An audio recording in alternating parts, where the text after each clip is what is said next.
to have the edge on your competition, you have to be a cut above the rest.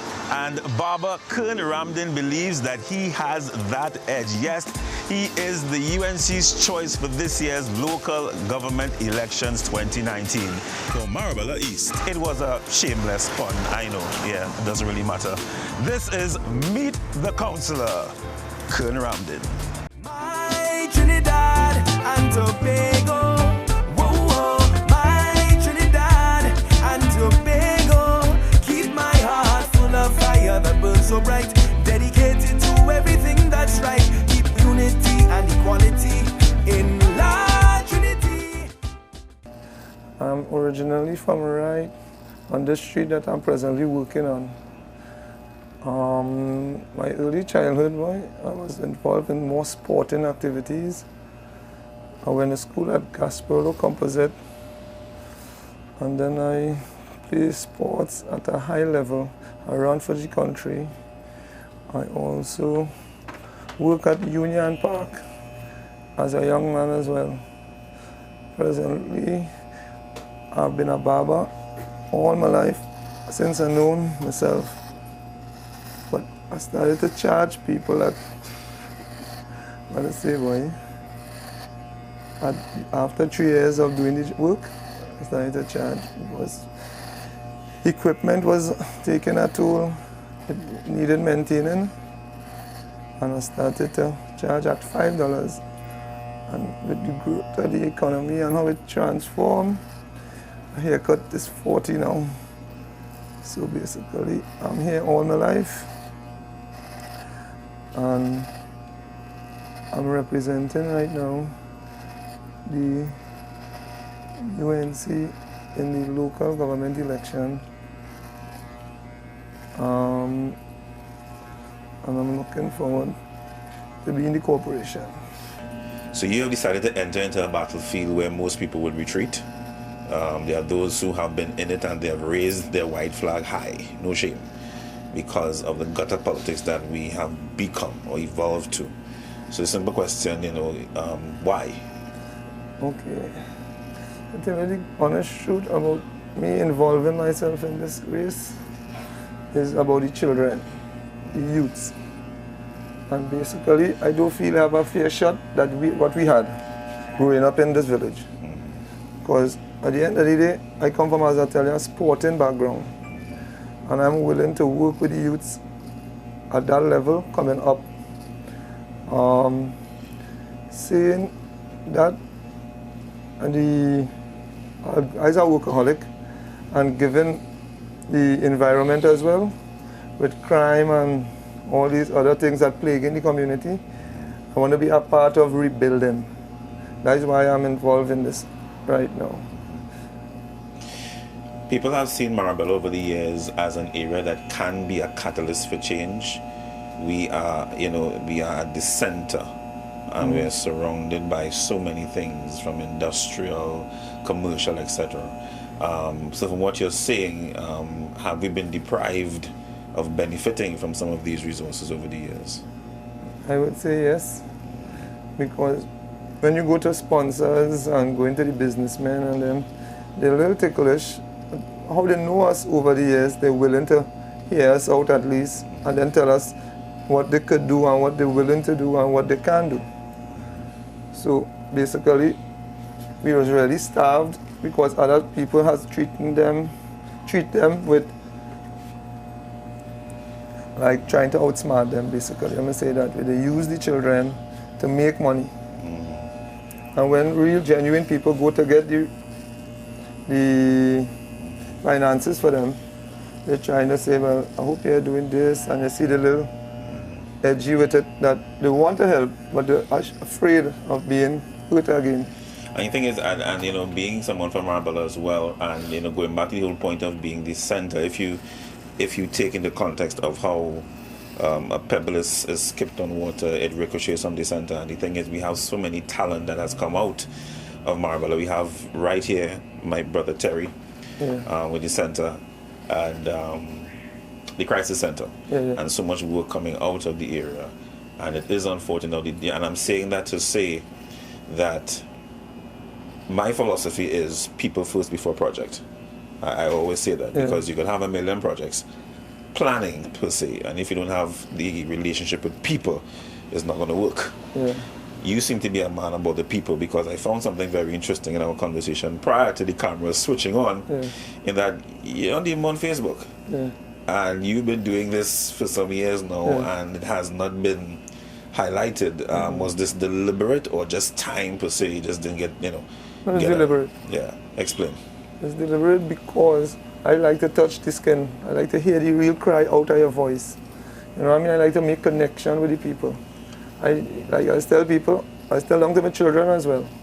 I say, here what's going on? Out here is pain. If I pinch your skin here now, you're going to feel pain. So let me deal with what we're dealing with, the pain, the real issue at hand. So Terry is a real hard-working guy. He helped a lot of youths.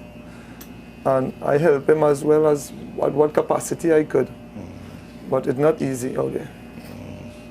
So you're now going to set up a Facebook page? I'm not really set up, but because it's for the walkabout. And I usually come off back, because at the end of the day, so you go on, you get it done, and then you... Yeah, I come back off. I'm not into the social media thing too much.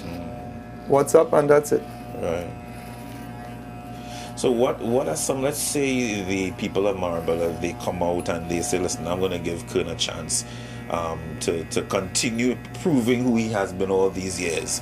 And, they believe that you're not going to get tainted or corrupted by, of course, the political darkness that has pervaded the landscape. What is your first goal or your first quote-unquote project you're going to work on? Or initiative, as the case may be. Well, I always preach this, boy. I like happy, healthy, honest, and heavenly stuff around me. So that's kind of my mantra. And I work in around these areas all the time. If you can't come around me, because I grow out of that petty striving for things. Because automatically I have my own home, I have my own car, I have a home, next home across the street here. I have a lot of things, and I know in life, maintenance is a big thing. So I don't want any more things to corrupt me. So once you have what you need to do to get the job done, you're good. It's really about the people. Just to deliver, because about the people. It's only we could work and build back the place. And the thing is, I really appreciate that. And again, this is, being very open here, because at the end of the day, if you don't have the support of the people, things are not going to get done. And if they do get done, it will be done by selfish means, and that's where the corruption kind of, makes its way. Yeah, it's plagued there. Yeah. So, the PNM Councilor, because you are the candidate going on for the UNC, Mr. Sugrim, I believe his name is. What is your relationship with him? Because I always say, despite you all on opposing sides of political, arena, still have to work together. So, what is the relationship with Mr. Sugrim? Well, we don't have a real strong relationship, but we're familiar with each other. Well, I've never been to his office because I never have cause to, because I take care of my area. Because if you walk out there and see all this stuff, like drains, road, side of the drain, I clean it myself. I'm not going to wait for mosquito to get up or get dengue and cost me thousands of dollars, and it's going to cost me like $200 or $300 to get it clean. See what I mean? So I don't really have to say much towards Arnold Sugrim, because he have his work to do, and he have his cut out, and I have it cut out as well, because we know Marabella is a very ticklish place with the people. So everybody going to be coming at you. It's how good he is to handle it. So the communication with me and him is not all that. I'm not going to lie, but I know he's a good person. He grew up in the church. We played football when we was young. And basically, that he tried to help. I don't know much about how the people react to his help. But I up on this side, and I just try to stay out his way, because I don't want to say that, quote unquote, that I try to get into his thing to slow him up or to bad talk him or anything.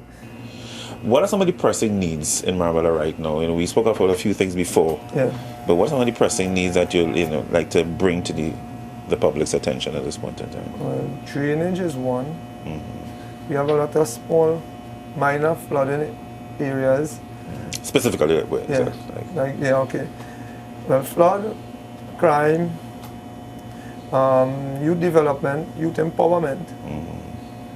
a little more more emphasizing on the culture, like Diwali just passed. You didn't see any children busting bamboo, getting them back involved in, like, we have a temple in Marabella basically, yeah? So we don't have the amount of culture like in our temple, that to say the people really religious. They say that we have Diwali, but usually when we grow up, when I was much younger, we used to have light up. There's more activity and that kind of thing, yeah. And then the recreation grounds, we spoke about that. What's happening with those grounds as well? Well, they need a little more activities there. It's like the clubs and things is like falling apart. The only club we really could say we have around here is Crisis Center. And that's it. Yeah. Thank you so much. I want to talk to the gentleman here, if you don't mind, just because he said something very interesting to me prior to, I don't know if you would mind, because there's a recreation ground on Batu Avenue, right? Right.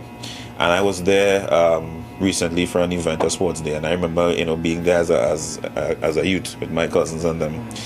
And I just mentioned, that it hasn't had a paint job in a while, but you said something interesting to indicate how long it may have been.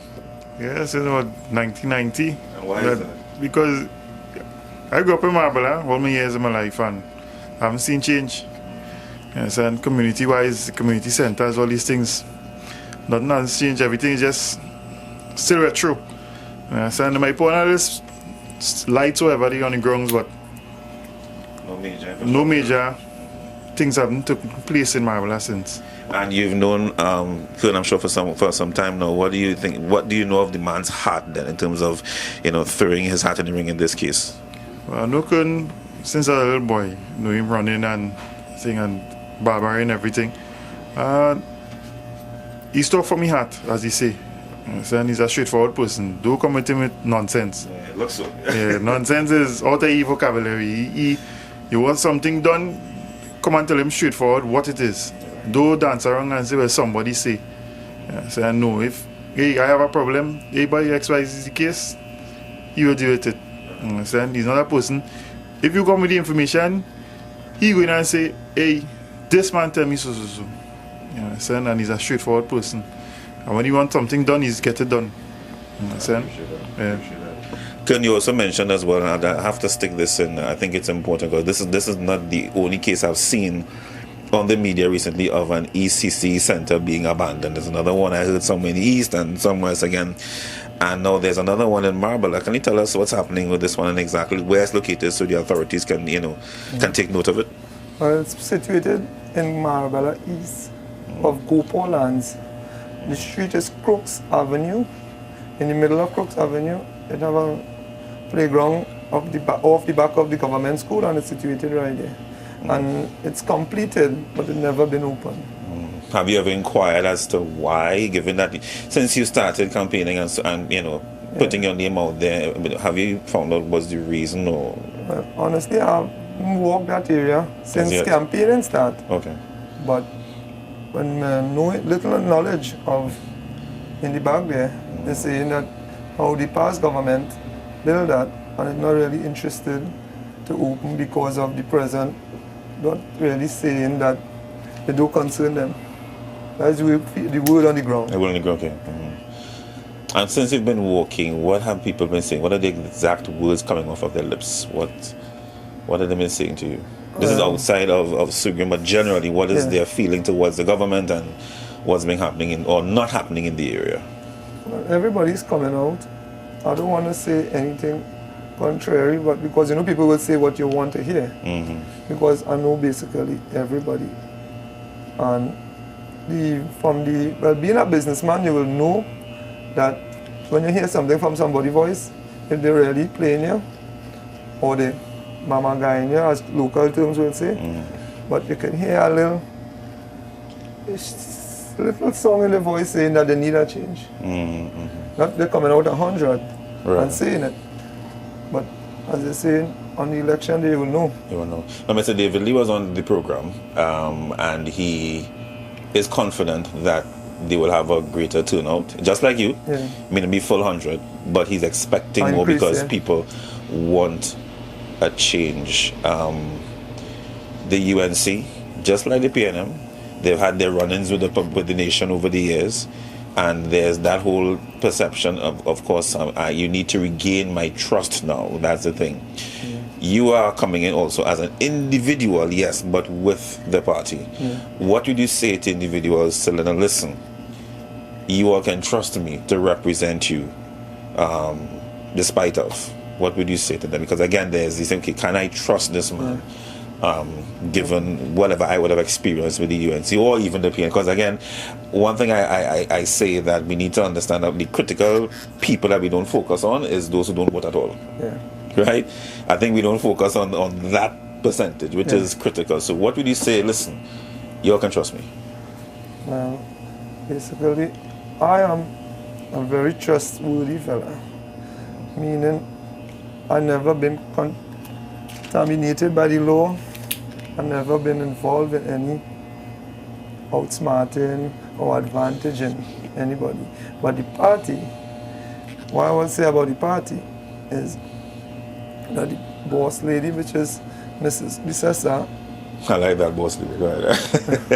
is very caring.